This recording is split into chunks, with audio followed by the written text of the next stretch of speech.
Hi, Jonathan Schrager here for Seconds Out, joined by I'm still WBA Super Bantamweight Champion of the World, Scott Quigg. How are you doing, Scott? Yeah, I'm good, thank you. Good stuff. Tough night's work. Yeah. Tough night. It was. We didn't know much about him. Yeah. So I trained and expected as if I was fighting, fighting like Injin-Chi. And I tell you what, he had the same durability and toughness as Injin-Chi. He just kept coming with relentless pressure. Yeah, and as a sort of, you're renowned in boxing circles to be a student of the game, you like to study tape and stuff. Was it frustrating that you weren't able to find much on him? Yeah, like I say, I like to study and makes it a bit more easier. You get your opponent's rhythm, see what they're good at, see what they like to do, and be able to exploit it a bit longer. Whereas tonight we was taking it round by round. We'd seen a little bit of him, so we had a good bit of an idea. But I was just working with Joe after each round, going back, and he was just picking little things up. The way I stepped back and dropped some right hands over, and it was landing, couldn't have landed any better, some of them, and it's so Frampton just soaked him up and kept coming forward. Yeah, and was it,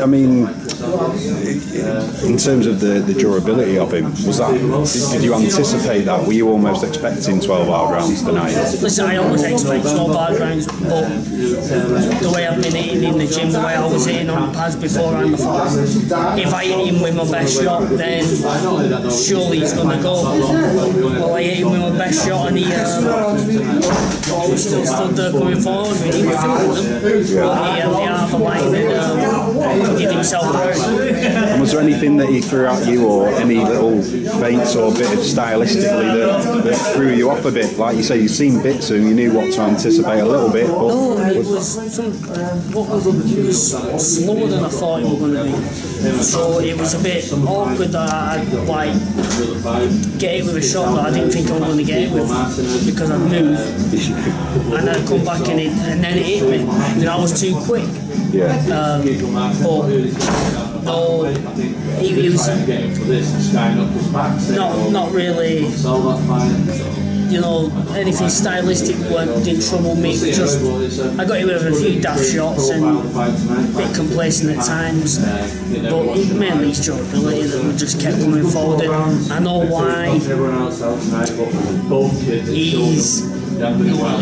He'll grind a lot of fighters down. So if you've not got an engine, he'll grind you down. Yeah. And it's about, just sticking to what we're doing in boxing, and Joe would tell me to, I stuck to. And there was one of the rounds I noticed you were sort of, as it sort of became embroiled into it was sort of a war of attrition. I noticed you were smiling. I know you yourself, obviously you can box as well as brawl. Yeah.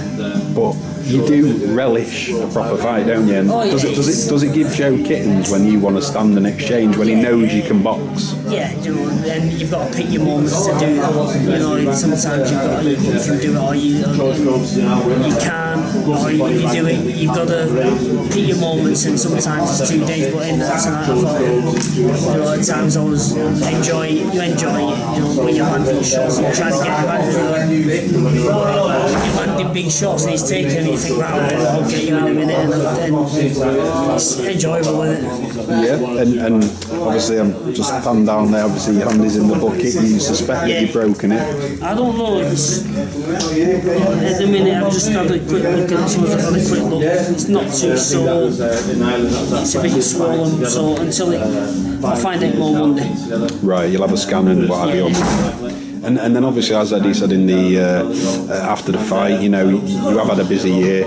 You'll now have a couple of months, few months off maybe. Do you think March is a realistic time frame then to get back in the ring? Depends on this. Or depends on the hand. And again, as everyone asks you and Carl from any interview they do, and I've asked it you several times, every interview I do with you. I spoke to Eddie the other day, and I said, talking about the purse split and how could that potentially be an issue. in terms of if they feel, for whatever reason, they deserve more, because I've heard them say that in an interview. Eddie was adamant that it would be nothing less than a 50-50 for you because of what you bring to the table as well as what he brings with Matchroom and Sky, and I know that you echo those sentiments because I've asked you this before and nothing's changed, has it, in terms of that? No, you want the fight, I want the fight, and the fight's that big because of me and because of him, because of both of us. It's a package, you know, we're both at the top of the game, we're both world champions, and we both deserve, you know, 50-50 split. And can I ask about Kid Galahad as well, because since I last saw you, since your last fight, there was all that kind of rumours about, and figures were bandied about what was offered to fight and stuff. If those kind of figures are offered this year, is that something you'd be interested in, even if you feel that he hasn't fought on the level that you have yet? Them figures are nonsense. You know, that he was going to fight December the 6th in Dubai with me or without me, apparently. Right. And as you say, it was all noise and to keep his name out there. He needs to go out there.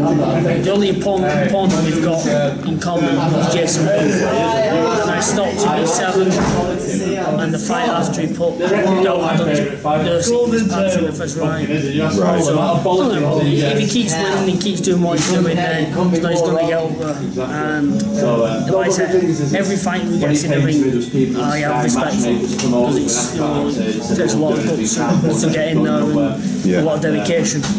Yeah, and just a couple to end up. Did you know there was a song "Quigg Will Tear You Apart Again"? I heard that. Yeah, did you hear that? I mean, I was impressed as a United fan. I enjoyed that, the adaptation of the Gig song. And just a quick word on Berry. Since we last spoke, the form's been a bit indifferent. It has, yeah. Have you got a message for my mate Dan Nardiello and the Berry lads? You got a message for them? Yeah, a few of them come watching me tonight, so I appreciate that. And I'm sure the lads will bounce back and they'll be back on the winning run soon. Fantastic. Well, appreciate your time tonight, Scott, and congratulations again, mate. Thank you.